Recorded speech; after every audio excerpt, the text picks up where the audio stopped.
video natin ngayon ay tungkol sa interview sa isang aswang. Isang reporter ang pumunta sa lugar or sa barangay ng mga aswang, and in-interview niya itong mga ito. Ito ay kay Ray Sibayan at si Anthony Bevero naman ang reporter na tinutukoy ko na nag-interview dun sa mga aswang. Hello guys, kamusta and welcome back sa room 666. At ako po si Six, ang inyong lingkod. Kung bago lang po kayo dito sa channel ko ay pwede kayong mag-subscribe. Pagka-subscribe nyo, click nyo na rin yung notification bell para updated kayo sa mga videos natin. So, bago tayo magsimula, para sa inyo, kapag sinabing simbahan, ano ang unang pumapasok sa isipan nyo? Para sa akin, unang pumapasok sa isipan ko ay mga rebulto or yung mga santo and mga pare. Very interesting tong video natin ngayon dahil magre-react tayo sa 6 strangest events caught inside the church. At ang video na ito ay sa channel ni Darkest Secret. So, bago tayo magpunta sa video, let's do some shout out. Random lang po ito. Huwag po magagalit ang iba kung hindi ko masya-shout out. So, shoutout po kay Hatake Gaming, kay She Espanyola, kay F. Ravs, kay Cardo Palaboy, kay Carl Alarcos, Gianna TV, Delbert Bambao, kay Ma'am Marites Guevara, kay Princess Ella Aldonza, Jeffrey De Guzman, Master G, kay Boss B, and kay Gerald Santos Munoz. So guys, alam nyo naman yung video ko about sa Vatican, so maybe itong video na to ay maging supporting videos na rin para doon sa mga pinagsasabi ko about dun sa Vatican Dark Secrets na ginawa ko. So, tignan natin patigalin to. Let's start. Churches, a sacred place for many faithful Catholics. Inside, the respect and silence are vital elements for those who visit, but nevertheless, maybe because of its high spiritual concentration or mere coincidence, things happen here that would be hard to see anywhere else. Strange interruptions that would make you doubt. Prepare yourself for the #1 video, since I will show you something from the Vatican that surely you would not believe. My name is Leonor Clay, and this is The Darkest Secret. Today we present the 6 strangest events taped inside churches. So, kagaya ng sinabi niya, meron siyang strange event videos dito na galing sa Vatican. So, very interesting.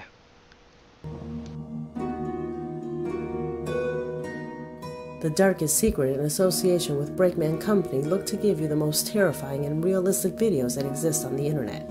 If you know or possess material you would like to share, send it to our email you see on screen, or message us directly to our Facebook page, and subscribe to see more content like this. Without more, let's begin.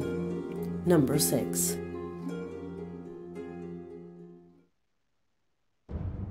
In spite of many places it being forbidden to take cameras, inside churches to tape is very normal. Overall, when you visit a popular church of another country, the architecture of these places and their recognized vitals gets anyone's attention, and that's exactly what this man recorded on this video. Years passed until a user with a lot of time on YouTube noticed that this recording had captured more than just the architecture of this place. What I am about to show you is very subtle. The only way to see it is by applying a considerable amount of filters over it. In the moment that a man records the organ of the church, when something ethereal passes through, without filters, it's impossible to see.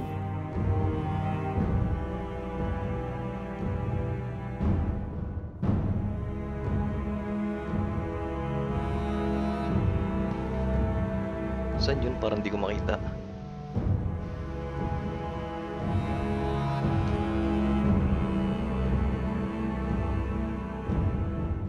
Ayun, meron It's completely dismissed as a shadow or as a distortion in the pixels. What do you think it can be? Maybe dahil lang sa camera. Sa resolution lang ng camera to. Number 5.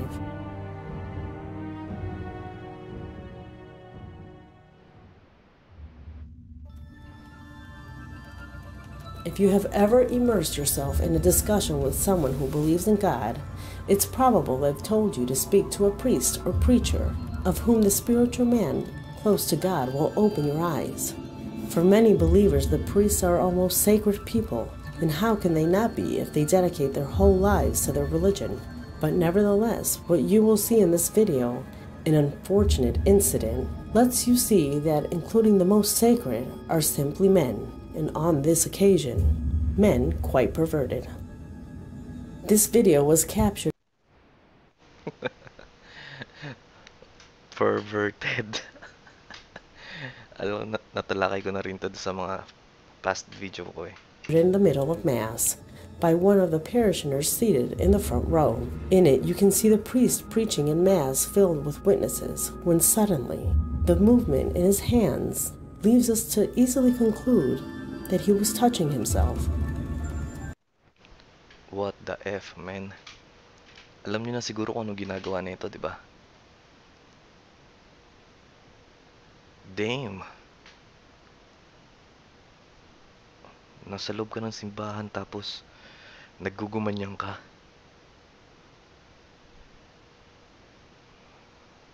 Disgrace. There are those that say he was playing with his hands, that no one could be that perverted to do such a thing in Mass. Worse things have been known. Number 4. The film you will see in this next post is quite strange for different reasons, and the theory that can be made out makes sense. For some context, this is a VHS recording of a Mexican wedding. The person that was recording was focused on all the guests that seemed interesting, like this boy, but in a moment manages to tape something strange in the background. Seems like an object covered in the last seat. When the cameraman gets closer, the child moves his head. We can observe that it was about a person. When applying the light effect, we can observe that it appears to be the emaciated face of a person covered by a veil. There are those that believe it's about a bride that had died tragically in a car accident after she was married, right after leaving this same church. Kung mapapansin nyo, talagang para siyang ano, no? Blur na mababa yung opacity niya na medyo transparent. There are other people that believe that it was a guest to the wedding that simply wore a white veil. The strangest thing, Men, paano mo sasabihin na ganyan guest magsusot ng ganyan? No, no. that the cameraman was focused on all the guests. He didn't intentionally focus on the strange woman with the veil. He noticed her after the take. Number 3. No one knows the origin of this video, nor its location of the church where it was filmed. It's about a wedding like any other, one of the most important moments of people's lives, where one wants everything perfect. However, what will happen here will have this wedding turn to a complete sense of darkness.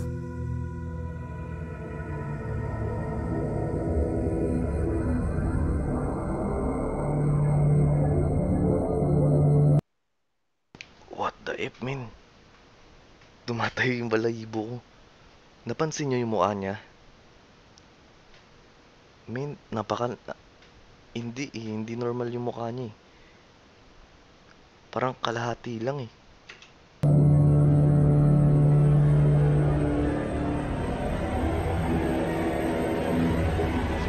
Fuck, man!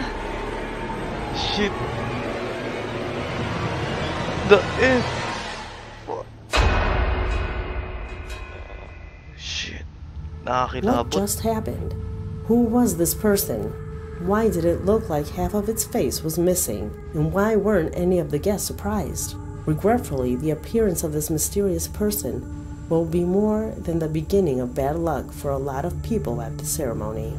Number 2. Perhaps you already know the story of Jim Jones' cult, better known as the cult of the village. In a summarized form, this individual used religion to mix his radical ideas of socialism, a dangerous mix that served to attract hundreds of believers that felt completely astonished by his gift for the word. Parang kilala ko to. Ito ata yung suicide. Okay, tara. The people that followed him began a species of admiration that transformed into fanatism and much later devotion. This man at the end of his days convinced, or more like obligated, 900 people to take their lives inside the walls of this religious cult. He then led a massive suicide, the biggest one in history. Tama. But we are not here to describe this event, if not rather to discuss footage that was recorded in one of his ceremonies where it's clearly seen that his belief. Ito yung pastor na nagsabi na sabay-sabay silang magpakamatay. Damn. Anong klaseng pastor ka? Ang dami mong follower, tapos sasabihin mong sabay-sabay kayo magpakamatay. May ininom ata silang lason eh. Believers are not the only ones visiting that place.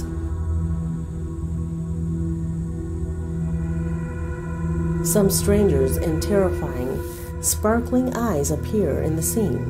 Many believe it's about the famous shadow men, or demons that fed off this true intention of this horrible preacher. Some people that were able to escape the massive suicide assure that they felt attracted by the cult in a form that they could not understand. Maybe these strange forms had something to do with it. Number 1. Damn. What lies in this post didn't happen in a church in reality, but in one of the main rooms of the Vatican. Here, the present Pope sits to give his most important conferences. It may be that what I will show you in continuation might not have anything wrong. But if you are religious, the appearance of this has left all stunned of whom have seen it. It's about the resurrection throne, an enormous sculpture that is behind the chair of the Pope, where he gives his conferences. It represents Christ's resurrection emerging from the sea of chaos. But nevertheless, it's very sad and morbid. Kung mapapansin nyo, distorted siya. Yung imahe ni Jesus dito ay distorted. And mukha bang kaaya-aya yung ganito? Tsaka kung makikita nyo dito, siguro ipapakita nyo dito na mukha itong serpent eh. Pag tinignan mo ng malayuan. With the naked eye and without knowing its story, it appears as if the Pope is sitting at the doors of hell. But that is not all, since the true strange event of this sculpture comes next. If you reflect the image about halfway, the sculpture takes an incredible form, and if you cross a couple of obvious lines, you form this. Damn, hindi ko alam na kapag na-mirror ito, magmumukha siyang si Baphomet. Sa mga hindi nakakalam guys, si Baphomet. Siya yung yung goat man. Siya yung demon. What you clearly see like Satan's face, and if you take it to another extreme and turn it over, you can even see the star of 5 points, something far-fetched, but allows me to say that the coincidences are abysmal. But since this channel is not about conspiracies, nor dedicates to criticize the church, I will leave the conclusion up to you in the comments of the video. Hope So, alam niyo na yung sagot ko dyan. you liked this video, because this video has come to its end. My name is Leonor Clay, and this was The Darkest Secret.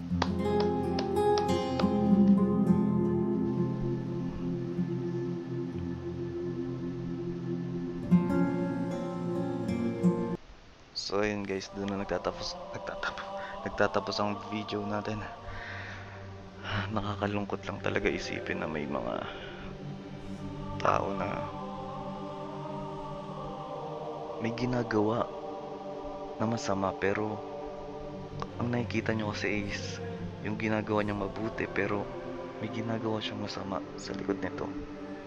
Actually, kaya nga room 666 ang pinangalanan sa channel ko, dahil gusto kong magmukhang masama.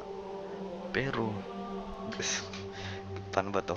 Gusto kong makita nyo na hindi porket room 666 ang pangalan ko ay masama na ako. You know, kita nyo kagaya ng mga ganitong video. Pinamumulat ko lang din sa inyo kung ano nga ba yung mga nasa likod ng mga tao, ng mga bagay na akala nyo is mabuti pero may gumagawa na kayo ng masama, or hindi nyo alam may nag-worship na kayo sa masama. So I hope na lahat kayo mga nakakapanood nitong video na to ay may natutunan, and bago kayo sumamba sa kahit na ano man ay alamin nyo mabuti. Kaya nga lagi ko sinasabi, lagi kayong magsaliksik, diba? Kasi wala namang ibang sasagot niyan, dahil kung sa iba nyo rin malalaman, hindi rin kayo maniniwala. So see it for yourself.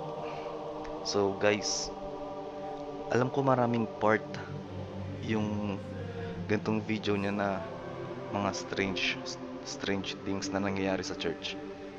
So for our next video, maaaring yung part 2 nito. Hindi ko alam kung ilang part yung tungkol sa church niya.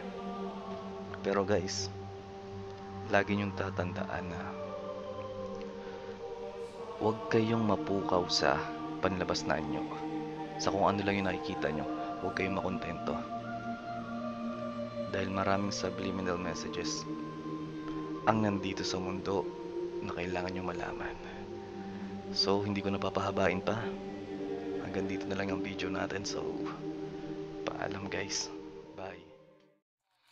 Sarado ng mga isipan, sigurado na may pagsisisihan. Sa daloy ng mga isipan, siguradong kita ko karunungan.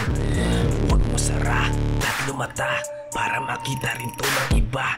Tumatak na sa utak nila, sistema minanipula. Buksan mo na at lumata, buksan mo